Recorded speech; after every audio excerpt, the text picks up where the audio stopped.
Hey guys, welcome to another episode of the Vinyl Den, your channel for record collecting by record collectors. I'm Nick. And I'm Mandy. That's right, I'm joined by my lovely and talented wife again today. We're going to do 5 random albums with Mandy.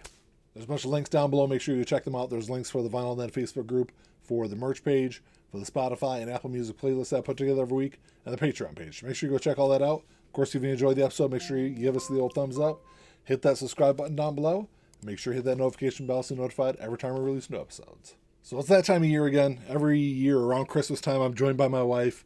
She picks 5 random albums from the record collection, and we kind of go over, the album or memories about the album or memories about the artist or something along those lines. So what's the first one you got for us, Mandy? All right. By the way, I have no clue any of these albums are. So I think I'm holding it backwards. There you go. This is Waiting for the Sun by The Doors. Why'd you pick this one? Just the funny story about when I went to Paris and Jim Morrison's grave. I went and visited. It was before Nick and I were dating. This is like, what year was that? Like 1998? Yeah, 98. It was the year I graduated. Yep, so we went to Paris, and I went and actually visited Jim Morrison's grave while I was doing the catacombs, and I took a picture of it and brought it home for Nick. He was my best friend's brother's best friend. So Ian, that's on the show with me. Yeah. Everyone, that's right. People know who You know who Ian is. So she was friends with Ian's sister. So. Mm-hmm. Yep. And so I went and took that picture and gave it to him, and I don't know why, but I just thought it was fun because he liked the Doors. Yeah, so. I used to be a huge fan of the Doors. I love their music. I love this album too. I need to. This is an older processing. I need to get. I think Analog Productions has a whole series of reissues that they did. Sound great. I need to upgrade this copy here. But yeah, I love that story. It's I think I just found that picture not too long ago. Did you? I think it was probably within the last 5 or 6 years I came across that picture, and I was like, oh yeah, I forgot that Mandy took that. I did. All right, Mandy. Oh. Album number 2. Okay. She's just sitting there staring at the camera like, what's going on? Like, Next. is Jagged Little Pill by Alanis Morissette. Why'd you pick this album? I just think because that's just a big part of my childhood. Again, end of my high school years, it was just something I listened on repeat after I had a breakup with my first little high school boyfriend. So it's a great album. I think this is Alanis Morissette. She wasn't like the first female artist in the alternative scene in the early to mid part of the 90s, but I think she opened up the doors for a lot of other musicians, a lot of other female musicians in the 90s. It really, the success she had with this album really kind of pushed labels to go out there and try to discover the next Alanis Morissette. But yeah, it's a great album. I think my sister actually introduced me to it. She was really? big. I think it was Ironic might have been the first one. Yeah. All right, you ready this time, Mandy? What's album number 3? This is the soundtrack for That Thing You Do, which is probably, I shouldn't say probably, I think it is my favorite movie of all time. I absolutely love that movie.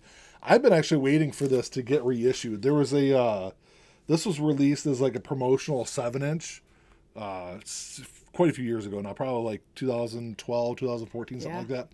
And I've been wanting to get that 7-inch for a long time. This is the Mondo version that they just released. But I guess I shouldn't ramble on too long. Why'd you pick this one? Because you love it. Because I love it. And I love that song. It's like the catchiest little song. And the other songs that the Wonders do on the soundtrack are actually really good also. The Oneaters. The Oneaters. All right, album number 4 is Guts by Olivia Rodrigo.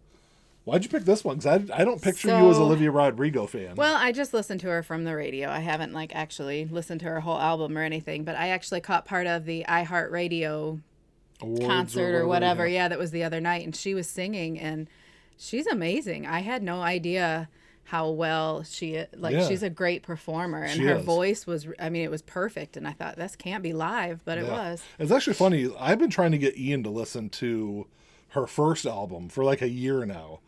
And he's like, yeah, sure, I'll listen to it eventually. And then I was just talking to him a couple of nights ago at work, and one of our coworkers was like, hey, you got to listen to these songs. And he finally sat down and listened to them. And it's not nothing that he'll listen to a lot, but he actually really enjoyed a couple of the songs he heard. I think Guts is a great progression in her music. Like, her first album was very almost had that like boy crazy kind of feel to it. And I think Guts has, and I mean, I enjoyed it even though it wasn't really geared towards me. But I think Guts is a little more, it's more of a progression. I think the songs that are really great on this album are the ones that are more introspective. They're kind of looking at the way she looks at things and her experiences, and it's great to see her have that growth in her career. All right, the fifth and final album is So I will say that a lot of times, I didn't look at that yet. Okay. I will say that a lot of times, Mandy has the albums laying like the backside up, and a lot of times, like I can tell by the label on the album what it is, or at least have an idea. I glanced down at the label for this next one and have absolutely no idea what this next album is. Yeah. I thought for sure this one would give it away. So what is this? This is Green Jelly. Oh, that's hilarious. This is Serial Killer soundtrack by Green Jelly. Why'd you pick this one, Mandy? I know why. Why do you think I picked that one? Our kids sung that Little Pig song forever. The Three Little Pigs. Yes, the Three Little Pigs, and we've got a couple videos and recordings of it, and they're just so stinking cute. Yes, I was one of those parents about 10 years ago that liked to torture my children with Green Jelly videos. So the kids would dance around and sing Three Little Pigs, and we'd watch the video all the time. And it was great. And I've got great memories of them doing that. This is not a really great album. I bought this. This is a Record Store Day release a couple of years ago. And I bought it just because those memories I have with my kids. And I think it's a great thing about music is you can put on an album, not only this, but really kind of any album. It always kind of takes you back to a moment in time, and you can kind of time travel with music. That's kind of the cool thing about it. Yes, and those are the best times. Yeah.